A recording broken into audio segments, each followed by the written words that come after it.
진짜 압구정에서 획을 그었던 분인데, 그 분이 나이가 점점 들수록 신은 굉장히 냉정해져. 그렇기 때문에 자손 중에 누구 하나는 먼저 점지를 한다 하더라고.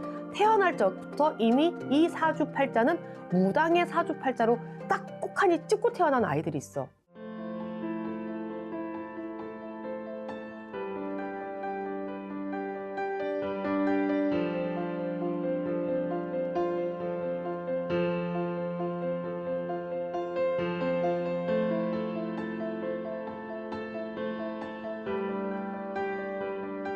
안녕하세요.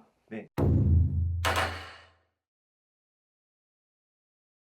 정확하게는 다 되물림이 되더라고. 이렇게 점사를 많이 보다 보면 90% 이상이 다 되물림이 되는 건 당연한 거고, 신가물하고 조상가물은 엄연하게 달라요. 신가물이 세면 당연히 무당이 돼야겠지?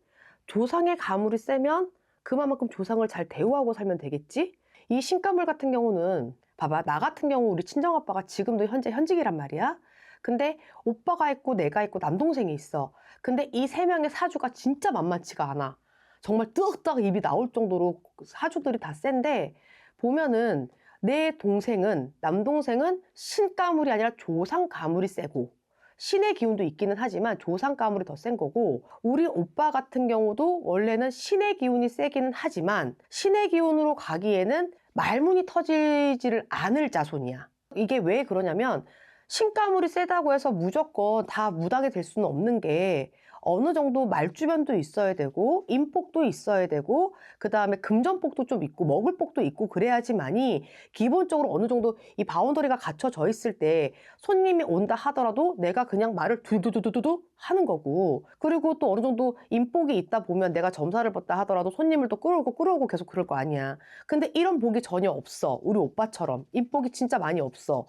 그런데 만약에 내림을 받았어. 그러면 얘는 맨날 뭐 하고 있어야 되냐면, 부처님만 보고 할머니 할아버지만 바라보고서는 계속 그냥 울어야 돼.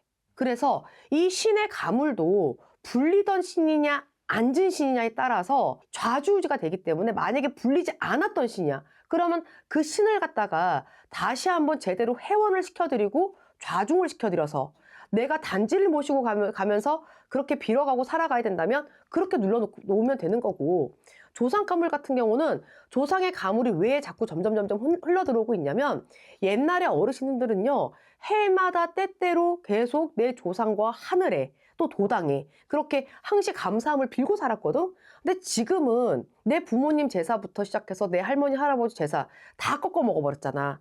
그러다 보니 이 귀신들도 배가 고파요. 귀신들도 배가 고프다 보니 자꾸 자손들을 건들 수밖에 없어. 근데 때가 돼서 알아서 내가 내 조상을 잘 대우를 하고 살면 그분들이 내 새끼 나를 갖다 건들 이유가 과연 있을까? 있다고 생각해요? 없어요. 자, 그리고 또한 마찬가지야. 신이 나를 예시를 들면 우리 아빠가 어마무시하게 잘 불리는 분이야. 진짜 압구정에서 획을 그었던 분인데, 그 분이 나이가 점점 들수록 신은 굉장히 냉정해져. 그렇기 때문에 이 신의 기운이 내 제자가 나를 이제 더 이상 이끌어 갈 수가 없는 몸이 되는구나 라고 하면, 자손 중에 누구 하나는 먼저 점지를 한다 하더라고. 태어날 적부터 이미 이 사주팔자는 무당의 사주팔자로 딱 꼭하니 찍고 태어난 아이들이 있어. 어떻게 보면 나도 마찬가지인 것 같아. 그러다 보니 우리 아빠가 연세가 들고 몸이 점점 쇠약해지고 하시면서 할머니 할아버지들이 어딜 가겠어. 당연히 그 다음 자손한테 내려오시겠지. 하지만 보통은 대를 바로바로 이어가질 않고 3대에 걸러서 나오는 거 아닌가요? 라는 질문도 나한테 많이들 하시는데, 과연 그럴까? 그런 분들은 그렇게까지 막 어마무시하게 불리지는 못했던 것 같아요. 자, 예를 들면 내 증조할머니가 무당이었어. 근데 그 밑에 자손이 신가물이 너무나도 심해. 받아야 돼. 받았어야 돼. 근데 내가 계속 무식하고 안 했어. 난 죽어도 안 한다. 자, 그러면 어떻게 돼요? 나중에는 정신병으로 내가 무슨 사고에 안 좋은 수에 딱 얻어맞잖아. 객사를 한다거나 나도 모르게 내가 미쳐가지고 뛰어내린다거나 약을 먹고 자살한다거나, 이게 내 정신 반, 귀신 정신 반, 반반으로 이게 섞이면서 내가 하지 말아야 될 행동으로 내 목숨을 끊어버린단 말이야. 그리고 대부분의 신가물이 있는 자손들은요, 왜 무당으로 갈 수밖에 없냐면, 살기 위해서. 단명의 팔자를 끌어안고 태어난지라 내가 빌고 빌어가면서 나도 목숨을 연장하지만 또 구제중생을 하면서 또 같이 더불어 빌어가고 산다는 거거든. 그래서 이 신가물과 조상가물이 무엇이 있는지를 정확하게 판단을 해야 되는 거고, 요즘은 나한테 그런 손님 있어요. 선생님, 저 무당되고 싶어요. 그럼 나 진짜 부채방울 들어. 아무것도 보이는 것도 없어. 할 줄 아는 것도 없어. 말문도 안 트였어. 이게 뭐 꿈을 많이 꾼다고 해서 무조건 신가물 있고 조상가물이 있다? 아니에요. 꿈을 꿨는데 그게 거의 대부분이 다 맞아. 그러니까 예지몽을 되게 많이 꿔. 그러면 신의 기운보다 조상의 기운이 센 건 아닌지를 확인을 해야 되는 거고, 이 조상이 왜 자꾸 나를 건드는지도 확인을 해야 돼. 근데 공통적으로 딱 하나가 뭐가 있냐면, 이 가물이 센 자손들은요, 중학교 때에 사람으로 인해서 굉장히 많이 힘들어야 되고, 고등학교 때도 사람으로 인해서 어마무시하게 많이 힘들어야 돼. 내가 아무리 착하다 하더라도, 내가 올바르게 한다 하더라도, 남으로, 타인으로 인해서 내가 그 주변에서 계속 구설, 내가 죽을 만큼 힘듦, 이러한 것들이 그때부터 시작이 돼요. 보통 봐봐, 우리 친구들 보면, 우리 중2 때, 중2, 중3 때를 돌이켜봐봐. 유독 맨날 깨지고 터지고 사고 나고 아픈 애들이 있는가 하면 무난무난한 애들 있잖아.